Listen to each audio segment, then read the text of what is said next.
Hello et bienvenue dans Break, le podcast dédié à l'entrepreneuriat, au business et à tout ce qui gravite autour de ces thèmes. Autant dire qu'il y a pas mal de choses à raconter.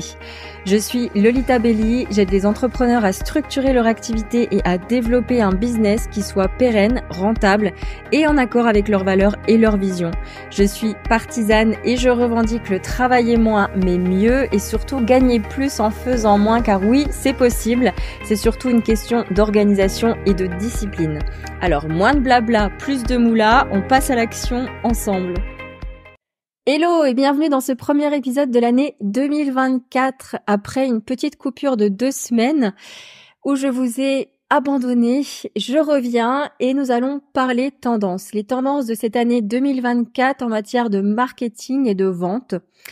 Et dans toutes les recherches que j'ai pu faire, tout n'était pas forcément pertinent pour ma cible, à savoir des femmes indépendantes / solopreneuses qui n'ont pas forcément d'équipe. Et donc j'ai condensé ce qui me paraît être le plus logique et le plus cohérent pour vous. Donc sans plus attendre, on va s'immerger dans les tendances de cette nouvelle année. Alors bien sûr, il y a un mot que l'on voit partout et dont on entend parler en long, en large et en travers, c'est bien sûr l'IA, l'intelligence artificielle, qui ne cesse de se développer pour notre plus grand bonheur ou malheur au choix. Tout dépend toujours de l'intention avec laquelle on l'utilise et on la déploie. Donc la première tendance, ça va être l'émergence de l'IA générative. Donc quelle est la différence entre l'IA classique et l'IA générative, vous demanderez-vous peut-être? Eh bien, le champ d'application est différent. Alors qu'avec l'IA classique, on va chercher à automatiser des tâches et à générer des données pour prendre des décisions qui vont être, grâce à ces données, beaucoup plus alignées et éclairées. L'IA générative, elle va créer du contenu nouveau en se basant sur les données qui vont lui être injectées, transmises. Donc elle peut créer des conversations, des histoires, de la musique, des vidéos, des images, etc. Exemple d'une IA générative, c'est la fameuse ChatGPT, bien qu'il y en ait plein d'autres. On a Bill Gates qui a même déclaré que l'IA pourrait être une révolution aussi importante que l'Internet.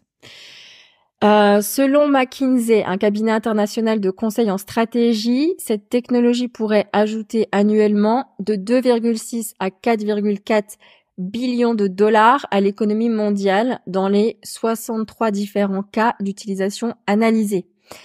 Et parmi ces 63 cas, il y en a 3 qui concerneraient les ventes, le marketing et les opérations clients.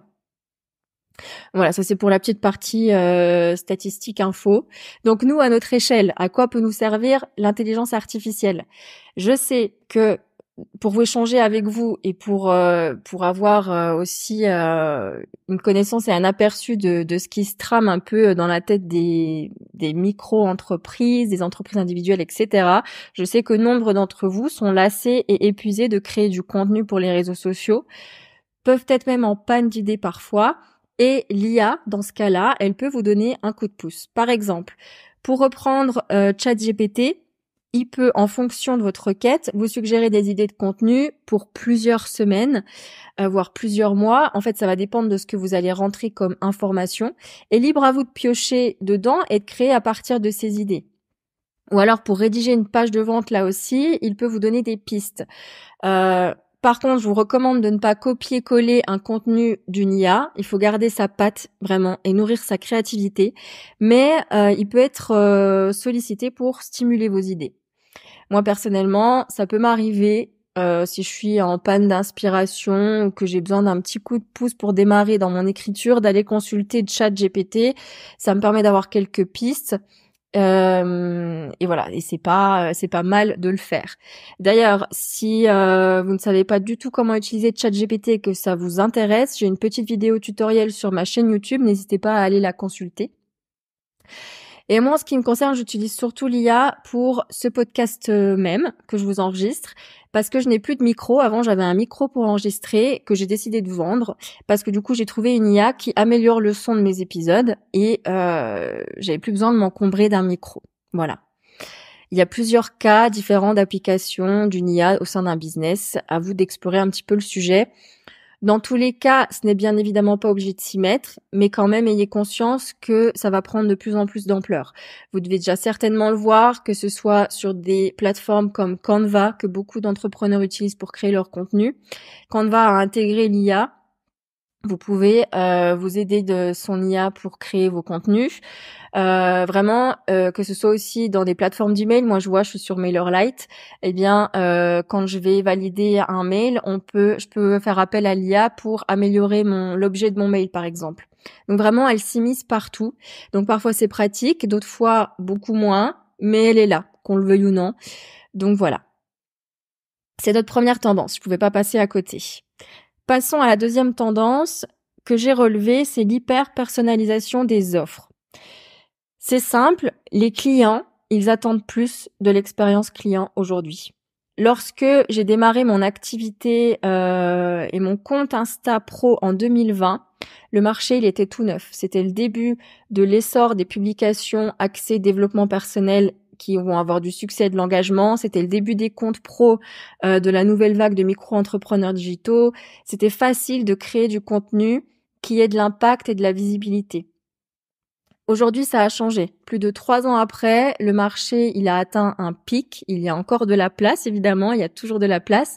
Mais le contenu qui était créé alors en 2020 ne suffit plus aujourd'hui pour être mis en avant aussi facilement qu'avant. Donc il faut sans cesse innover, il faut se plier aux bonnes grâces des algorithmes, et je comprends que ça peut être décourageant et épuisant. Et si je vous dis tout ça, c'est parce que le client a changé aussi. À l'époque, moi par exemple, j'achetais facilement un coaching, un accompagnement ou une formation en ligne sans trop me poser de questions, même si le prix était exorbitant parce que tout était nouveau et j'avais une soif d'apprendre et je commençais à peine à mettre un pas dans le développement personnel, donc j'avais une conscience de moi qui était une baby conscience de moi, donc je voulais la développer, etc. Et franchement, j'étais friande de tout ça. Aujourd'hui, c'est différent. J'ai plus de recul, plus d'expérience. J'ai même pu être déçue par des programmes, des accompagnements, même si je regrette jamais aucun achat.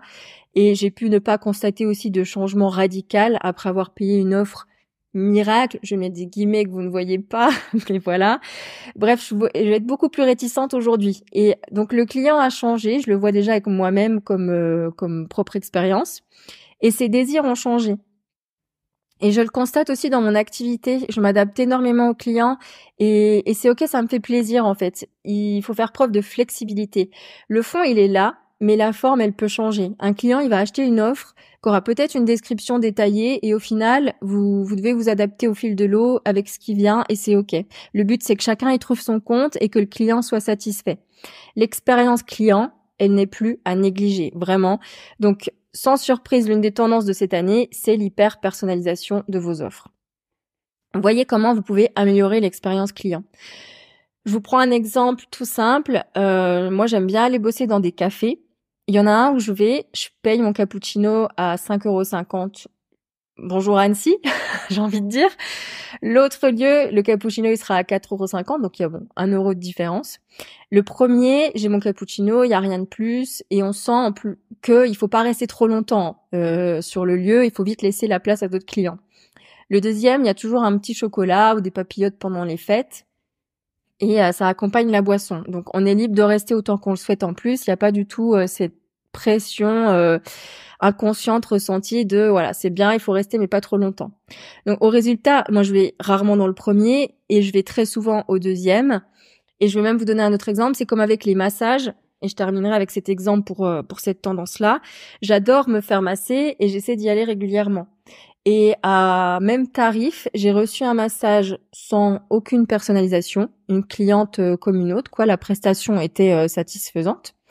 Et puis j'ai reçu un autre massage avec, à la différence cette fois, un échange en début de séance pour savoir si j'avais des douleurs à des endroits spécifiques, si j'aimais plus ou moins de pression quand on me masse, si le volume même de la musique n'était pas trop fort et si ça me plaisait. La personne vraiment, elle s'est adaptée. Le massage, il a été merveilleux, magique. Et en terminant, on échange sur les ressentis et même autour d'une boisson chaude. Donc c'est ça que j'appelle de l'hyper-personnalisation et c'est ça que les gens veulent de plus en plus. En tout cas moi maintenant quand on vit des choses comme ça où on est dans des petites bulles de bien-être, etc. On veut plus quelque chose de basique. Et donc bien sûr, c'est la masseuse chez qui je retournerai régulièrement. La deuxième, j'ai pas besoin d'en chercher une autre parce que j'ai adoré. Donc voilà pour des exemples un peu de personnalisation et d'hyper-personnalisation. Ce qui me fait une belle transition pour la troisième tendance que je souhaite vous partager, ce sont les programmes de fidélité, les récompenses et les expériences personnalisées. Vous l'aurez compris, nous n'achetons plus comme avant et l'une des tendances 2024 en matière de e-commerce notamment, c'est l'abonnement. Une tendance qui a commencé déjà l'année dernière, même les années d'avant, et qui se répand de plus en plus, qui prend de l'ampleur encore cette année. Et les avantages de ce business model, c'est que ça vous permet en fait d'avoir un chiffre d'affaires régulier et une meilleure anticipation de votre trésorerie.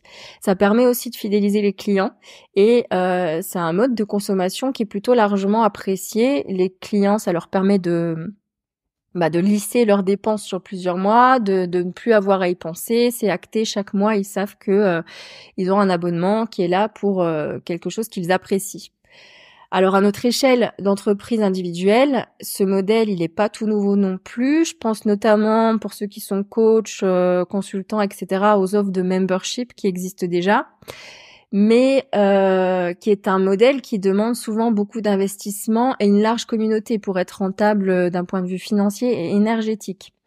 L'abonnement, il peut donc être remodelé. Moi, par exemple, cette année, je propose un abonnement pour du mentoring business à raison d'une session par mois et c'est un modèle sur 3 mois, 6 mois ou 1 an. Si vous vendez des produits en physique, il y a bien les box, par exemple, qui existent toujours.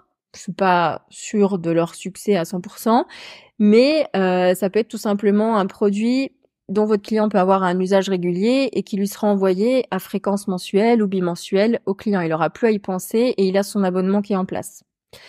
Donc à votre créativité toujours pour innover ou pas avec cette tendance à créer des abonnements, des programmes de fidélité, des programmes de fidélité, des récompenses, etc. La quatrième tendance, j'en ai prévu 6, restez avec moi, ce sont les paiements différés et fractionnés. Littéralement, ils explosent. Qu'on regarde les infos ou pas, que vous ayez la télé ou pas, vous avez bien remarqué la hausse des prix en magasin alimentaire et pas que, de l'essence si vous conduisez, etc. Par contre, ce qui ne gonfle pas, ce sont les revenus, les salaires bien évidemment, et les taxes qui ne sont pas réduites non plus, ce serait trop beau. Bref, on va pas faire débat maintenant, c'est pas le sujet. Il en résulte que de plus en plus de foyers ont du mal à joindre les deux bouts. Donc les gens, ils vont dépenser avec beaucoup plus de prudence et la mise en place de paiements en plusieurs fois va permettre aux clients de s'offrir vos produits ou services, enfin aux prospects de s'offrir vos produits ou services. Je pense que c'est plus du tout une option aujourd'hui quand vos offres dépassent un certain montant. Vous pouvez par exemple activer le paiement via PayPal et les clients pourront choisir un paiement en 4 fois. Vous recevez le montant total, mais eux, ça va être distillé sur 4 mois et ça peut beaucoup aider certains. C'est vraiment un choix qui peut peser lourd sur la balance. Je sais que pas mal de personnes à 2 offres similaires, si l'une va proposer le paiement en plusieurs fois, ils vont opter pour celle-ci. Donc il faut être tout de même conscient des réalités, même si votre réalité c'est l'abondance, c'est pas forcément le cas de la grande majorité. D'ailleurs, selon des statistiques, 45% des Français sont adeptes du paiement fractionné pour leurs achats supérieurs à 1 000 €. Mais même si vous avez un produit ou un service à un prix beaucoup plus bas, n'hésitez pas à proposer l'option. Voilà. 5e tendance, le podcast. Vous m'écoutez et on va parler de podcast. On va dire que en cette année, l'engouement pour le podcast ne va pas diminuer, bien au contraire. C'est un business qui est rentable.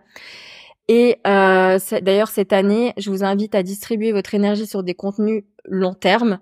Des posts Instagram, ils ont une durée de vie de quelques heures et il y a tellement de contenus publiés sur cette plateforme. Sachez que au moins 95 millions de contenus photos et vidéos sont postés chaque jour sur Insta. Ça fait beaucoup.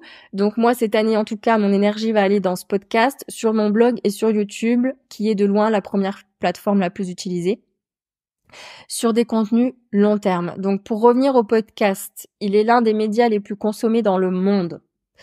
C'est facile et pratique à écouter, on peut l'emporter partout avec soi, mais sa rentabilité va nécessiter du temps et de la constance. Les contenus long terme, ils ne sont pas ceux qui ont des résultats immédiats. Donc pour ce qui est de la rémunération d'un podcast, il y a soit votre autopromotion, parler de vos offres soit en début, en milieu ou en fin d'épisode, placer quelques touches de ci de là qui va permettre un peu de susciter la curiosité ou de montrer que vous avez quelque chose à proposer. Et puis il y a aussi les rémunérations par la publicité, les partenariats et les liens d'affiliation. Mais il va falloir cependant construire une audience croissante et suffisante pour pouvoir attirer l'attention des entreprises. Créer un podcast, tout le monde peut le faire, il n'y a pas d'excuse. Comme dirait Orelsan, si tu veux faire des films, t'as juste besoin d'un truc qui filme. Et ben pour enregistrer votre podcast, vous avez besoin de votre voix et d'un ordinateur ou d'un téléphone pour enregistrer, ce que tout le monde a, je pense, en m'écoutant, puisque dans notre monde occidental actuel, la plupart des gens ont un téléphone ou un ordinateur portable. Donc pour en savoir plus sur comment mettre en place un podcast, vous pouvez télécharger mon e-book gratuit qui se trouve en description de ce podcast et vous verrez tout à la fin, il y a une page dédiée au podcast. Et je vais terminer avec une 6e tendance. Non, le coaching et les formations en ligne ne sont pas mortes, ça reste des valeurs sûres. Il y a bien une audience pour le coaching et les formations en ligne. Ne vous arrêtez pas à votre microcosme où tout vous semble bouché. Donc certes, le secteur a connu une très forte croissance et expansion ces 3 dernières années notamment, de par sa rentabilité, de par son apparence qui a l'air plutôt passive aussi, et par une forte demande également qui s'est présentée. Les gens, ils ont eu envie d'apprendre, d'acquérir de nouvelles compétences, de travailler sur eux-mêmes, etc. Et c'est un marché qui est très diversifié, on peut se faire coacher pratiquement sur tout. Et il est donc important, quand on a un marché aussi vaste et aussi prisé, de définir sa cible. Plus ça va être précis et plus vous allez mettre les chances de votre côté pour vous démarquer et vous faire remarquer. Donc, amis coach, ne désespérez pas si votre activité bat de l'aile ou peine à être relancée. Soyez dans une démarche plus proactive, revoyez vos offres et votre communication aux besoins. Et puis bien sûr, si vous souhaitez qu'on échange ensemble sur le sujet, qu'on co-crée, qu'on brainstorm sur vos offres, il y a les séances de consulting qui sont là pour ça. Toutes les infos en description. Voilà pour un tour d'horizon des tendances 2024. J'aurais pu vous parler aussi de la cybersécurité, de l'émergence de la recherche vocale, ou encore l'importance de définir des KPI, les indicateurs de performance, pour une évaluation plus qualitative que quantitative. Mais je vous laisse faire vos propres recherches aussi si ça vous intéresse. J'avais pas envie de vous noyer d'infos non plus. Donc pour résumer, dans ce que je vous ai partagé aujourd'hui, on a l'émergence de l'IA générative, l'hyper-personnalisation des offres, on a les abonnements, les programmes de fidélité, les récompenses, etc. On a également les paiements différés et fractionnés, le podcast en termes de contenu qui est peut-être la star de 2024, qui sait. Et puis, le fait que le coaching et les formations en ligne ne soient pas mortes et continuent d'avoir du succès en 2024. Voilà, je vous souhaite une très belle journée, une très belle semaine. On se retrouve lundi prochain pour un nouvel épisode et en attendant, prenez soin de vous.